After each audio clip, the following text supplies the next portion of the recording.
बुलेटिनच्या सुरुवातीलाच एक महत्त्वाची बातमी आहे ती म्हणजे नाशिकच्या जागेवरून आता महायुतीत पेच निर्माण झाल्याचं बोललं जात आहे। कारण नाशिकची जागा शिवसेनेकडेच राहणार असं यावेळेस हेमंत गोडसे यांनी म्हटलंय। तर नाशिकच्या जागेवरती गोडसेंनी दावा केल्याचं पाहायला मिळतंय। त्यामुळे आता याच जागेवरून महायुतीत पेच निर्माण होण्याची शक्यता वर्तवली जाते। भाजप तसेच राष्ट्रवादी नाशिकच्या जागेसाठी आग्रही असतानाच आता शिवसेनेचे खासदार हेमंत गोडसे यांनी हे वक्तव्य केलंय। त्यामुळे आता नाशिकच्या जागेवरून पेच निर्माण होण्याची दाट शक्यता वर्तवली जाते। दरम्यान शिवसेनेचे खासदार हेमंत गोडसे यांच्यासोबत संवाद साधलाय आमचे प्रतिनिधी महेश महाले यांनी, आपण तो पाहूयात। नाशिक लोकसभेचा तिढा अद्यापही सुटलेला नाही। महायुतीकडनं उमेदवार फायनल झालेला नाही। काल नाशिकचे विद्यमान खासदार हेमंत गोडसे यांनी मुख्यमंत्र्यांची भेट घेतली, मोठं शक्ती प्रदर्शन केलं। आपल्यासोबत खासदार गोडसे आहेत।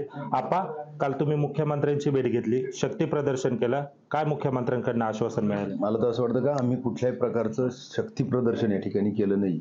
आमच्या सर्व शिवसैनिकांच्या भावना होत्या का ही पारंपरिक जागा ही शिवसेनेची, आणि म्हणून इतर जसे पक्ष दावेदारी करताय आपण देखील दावेदारी करून आपण आपली ज्या भावना ह्या मुख्यमंत्र्यांपर्यंत आम्ही सर्वच वरिष्ठ नेते असतील, म्हणजे पालकमंत्री असतील, आमदार कांदे असतील आणि सर्वच पदाधिकारी आम्ही जे आहोत त्यांच्या माध्यमातून मुख्यमंत्र्यांपर्यंत पोहोचाव्यात यासाठी सर्व शिवसैनिक त्या ठिकाणी मुख्यमंत्र्यांच्या भेटीसाठी गेले होते। प्रत्येक पक्ष हा दावेदारी करणारच, परंतु ज्या वेळेस शेवटी महायुतीकडून ज्या वेळेस अधिकृतरित्या ज्याही पक्षाला ही जागा सुटून उमेदवार जाहीर होतील तर मला असं वाटतं का निश्चित सर्वच पक्ष एकत्र येऊन त्या उमेदवाराचं काम करतात। आम्हाला त्या ठिकाणी विश्वास वाटतो का ज्या प्रकारे मुख्यमंत्र्यांनी या ठिकाणी आश्वासन दिलं का कुठल्याही प्रकारचा अन्याय हा गोडसेंवरती आम्ही होऊ देणार नाही, आणि त्यामुळे आम्हाला निश्चित खात्री आहे का ही जागा अधिकृतरित्या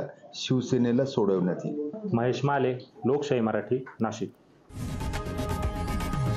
लोकशाही मराठी, ऐका, पहा, जागरूक रहा।